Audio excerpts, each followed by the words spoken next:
Does it actually matter? No, it doesn't matter. Consistency is nice, though. Yeah. Isn't that what life's all about, being more consistent? It's also about reacting to change, like when one of your players doesn't show up. And you gotta substitute a red one. Alright guys, this is ATrain. We got co-casting Argentower and Osiris. Game 3 in this matchup between IBM and Amazon. And subbing for Blood Brother.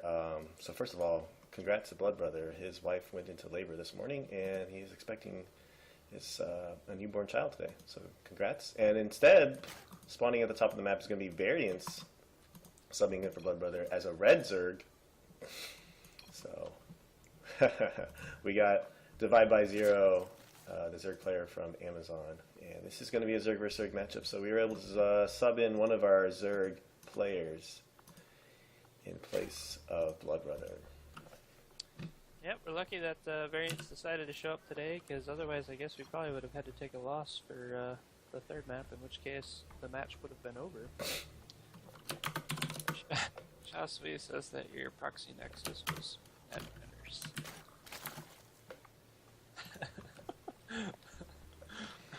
And so both of these players are actually pretty close in rank, and we got Platinum for both, I think, as high as Diamond, or maybe Masters? Yeah, when I checked, DivideByZerO is a former Masters player, so I think currently Platinum, but he has been Masters in the past. And nothing too outstanding this game so far. I'm probably going to go for the hatcheries first. Oh, nope, we have a spawning pool for Variance, so that's a little bit different. Oh, no spawning pool for both. Yes. It's a spawning pool before hatchery kind of day. Yeah, nobody wants to try the hatch first. Yeah, pool first, of course, is a little bit safer in CVZ. If someone is doing a 10 pool or less and you go hatch first, you're kind of in a tight spot there. Especially this map, because it's two-player spawn, you know exactly where the other person is going to be, so you know exactly where to rally the lings. So it's a little bit safer. Too. And the one thing I like about this map is these expansions are almost equidistant. And as you can see, it doesn't really matter which one you pick in terms of mining distance, but obviously one is kind of hidden within the ramp, the other one is a little bit more exposed. So interesting selection by DivideByZerO to take the one that was more exposed. Yeah, I mean, I don't know how much to read into this, but the earlier you take a hatchery as a Zerg, you'll get the creep spread from that hatchery completing up faster. So if you're trying to do any sort of ground-based composition, like roaches or something that especially or queens or something that especially benefits from the creep spread, if you take that outer hatchery more, get the creep spread up early, you can start creep tumors, or you know, if you're looking to build spores or spines there, and then later on take the third base, which is much more easily defended. So someone once told me that creep tumors were not as used as much in Zerg vs Zerg because it not only benefits, benefits you, but also benefits the other player. What are your thoughts on that? Yeah, I think we talked about this once before. My opinion is, so like I said, if you're going for a ground-based composition like Roach or Hydra, I think it's beneficial there, especially for the vision, and just because you can move Roach, Hydra, Queen a lot faster on creep and they'll heal. If you're going for a muta play, then I think it's always good to have your bases connected by creep so that you can get the queens between them quickly. But if your primary tool is going to be mutas, then you know, maybe it doesn't make as much sense. I still think that mutas in ZVZ are a terrible choice just since they did the spore crawler buff. If you go mass muta, the other person can throw down like 2 to 3 spores at each base and be completely fine, and then push out with Hydra and Fester and just kill you. And look at the placement of this first base here for DivideByZerO. It's a little surprising that he took that first. It seems like a...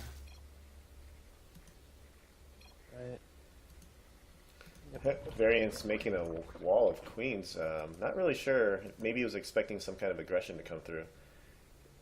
Yeah, usually you do that when you think there's a ling all in on the way, so I don't know. He hasn't scouted at all. Actually, this whole game, he doesn't even see the expansion. I think you can see the creep from the expansion, so you notice there's at least an expansion right there. But yeah. He might be playing in memory of his last game where he got kind of Zerg bleeding all in the beginning. So mind games here. And Yeah, he tried to get a Ling in there to see, but he was unable to, although his speed is finished about 15 seconds faster now. So maybe he'll be able to get a look around here. yep, he has the quick leans are now finished for both players. But there really aren't that many leans here for DivideByZero. He's got a lot of drones, and that's where all his larva's been going. Variance probably not going to be able to push this ramp though with the two mighty queens blocking it. And, but there are a lot of Zerglings on the way, and we got Banelings as well. Banelings will be finished, or the Banelings nest will be finished for DivideByZero. So Variance built 10 more Lings. Yeah, go ahead, Jack. He is doing a great job of denying this third some of that mining time. If he can land one or two of those Banelings and make them worth it, that could be huge for him, especially considering that DivideByZero has not taken his natural expansion yet. Yeah, so this is kind of that trade-off with the more exposed second here. Both players into this Ling-Baneling sort of phase now. Variance, it looks like it's going to try and sneak some Banelings in behind these trees. 3 Banelings going for the drones. Not good hits. I think the toe of the Banes got redirected into another Baneling, and when it's all said and done, 38 to 32 is the worker count and an even supply count, so it's almost as if nothing really happened. But there are a good amount of Zerglings out there for Divide. Yeah, and behind this, DivideByZero built 16 Zerglings, and Variance built 14 drones. So if DivideByZero goes for any sort of attack here, Variance... Oh, never mind. I was thrown off. Those are his own Those are Banelings! Oh man, these Banelings all look the same. So Variance is actually dropping Macro Hatch here. I'm not sure what he's doing. Oh, it looks like he's trying to build a bigger wall. I don't know about this. I guess he sees all these links coming, but I think he should have just left those 2 queens there. He really needs to get those queens back in position, like now. Oh, and the queen's tanking very well. There's only 5, 6 Banelings now for DivideByZero, and he's deciding probably just need to go ahead and transition into the macro game. He is getting ready to take his third. Will Variance do the same, or will he continue to stay aggressive with this macro hatch? Well, if he doesn't take his third, he needs to do something about that quickly. As you can see already, the worker leads have just swung back and forth. That's how quickly it can happen in ZVZ. Deciding when to build those drones. Yeah, worker leads are pretty much even right now. We've got DivideByZero is starting his +1 ranged attacks for ground. Variance did get the double Evo chambers as part of his wall, but he hasn't started any upgrades yet. Both players, it looks like, are switching into a roach-based composition now. This is pretty standard stuff, but the difference is really the timing of the thirds. This third is going to be finished for DivideByZero significantly earlier than Variance is. And Variance is taking the third. Yeah, so what I was going to say there is in ZVZ, I've noticed that sometimes the player who takes their third first actually loses because you spend so much, you invest so many resources into building the hatchery and into building the drones that you leave yourself open for a bit of a timing. Where, especially if you're playing with roaches, a big swell of roaches can overwhelm the player that took the earlier third. But unfortunately, Variance is just taking a third as well. So he's not going to try and hit that timing. He's just going to have his third later. And we do see a significant supply lead now for DivideByZero. Yep, and looks like the lead is 4 roaches, and yeah, +1 for DivideByZero is going to be finished a lot earlier for the roach attacks. Both players have their 1-1 started. The armors are timed out fairly evenly. Roach speed is already done for DivideByZero, and roach speed is only halfway done for Variance. So if DivideByZero attacks now, basically having roach speed before your opponent allows you to be aggressive. The player that has roach speed can attack and they're still able to retreat, whereas if you don't have roach speed and you attack, then you get trapped. So you see DivideByZero is this timing here. A lot of roach baneling moving across the map. Got a big push coming in here. This does not look too great for Varian right now. He needs to get those units right out in the front lines. Looks like it's not going to happen though. yep. And He's building a bunch of links, 2 more spines. right now, the Banelings trying to get connections on these roaches, and they do get some good hits. Now the Zerglings are coming in. He was trying to bait them.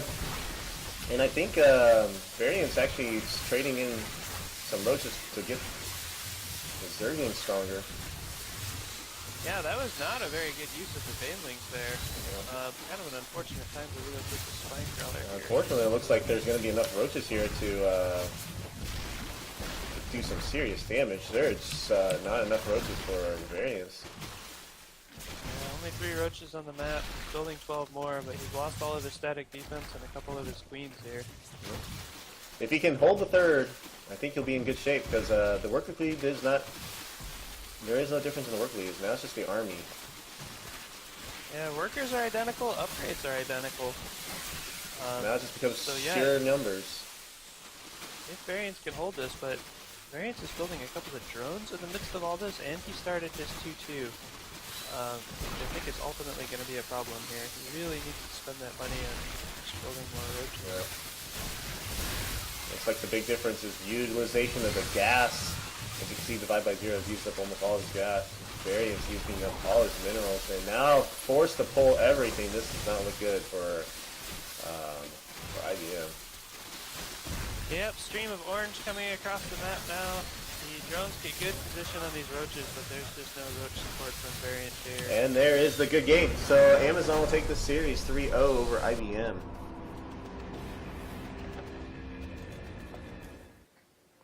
Congratulations to the Painforest, bringing the pain. Maybe if he had a couple mutas right there, he could have turned that around pretty quickly. What are your guys' thoughts on that? Yeah, I mean, but it'd been hard to save up the gas for that with all that aggression. You'd have to build more spine crawlers to buy him some time.